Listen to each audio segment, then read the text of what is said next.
Assalamualaikum урматтуу Ноқат Қаржы каналының қатысушылары. Бүгінгі күнгі 28 январь 2023 жылдағы біз 6 күндегі курстармен сіздер таныштырабыз. Бізден алыстабай лайк басып, комментарий жазып қойыңыздар. Урматтуулар, бүгін түшкө чейин иштейт банктарчы. Бізден алыстабаңыздар, лайк басып, комментарий жазып қойыңыздар. Урматтуулар, біз азыр Капитал банкка келдік. Капитал банкта 86 сом 20 тиын доллар, 90 сом 40 евро, 1 сом 23 тиын рубль екен. Урматтуулар, қараңыздар. Рубль сәл түшкөн үшін қалып тұр. Бүгін 6 күн түшкө чейин иштейт банктарчы. Урматтуулар, біз азыр Байчүн банкка келдік. Байчүн банкта 86 сом 20 тиын доллар, 94 сом евро, 1 сом 23 тиын рубль екен. Урматтуулар, қараңыздар.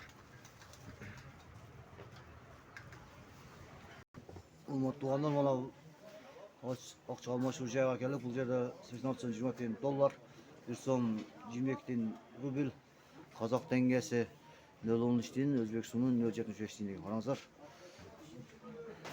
Урматтуулар, Ислам банкка келдик. Ислам банкта 86 сом 20 тиын доллар, 94 сом евро, 1 сом 23 тиын рубль екен. Урматтуулар, караңыздар, бул жерде деле рубль ошондой екен.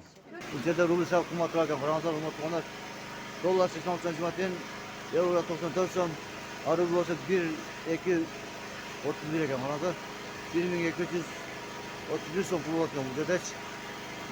Урматтуулар, ушундай Ноқат Қаржы каналы сиздермен убактынча коштошобуз. Sağ olun, amman olun, tenkete maaşınızda жақсы өтсін. Allah nasip qiladi, dushanba kuni kurslar bilan ko'rishamiz. Assalomu alaykum, rahmatullohi va barakatuh. Like, kommentar yozib qo'yinglar, hurmatli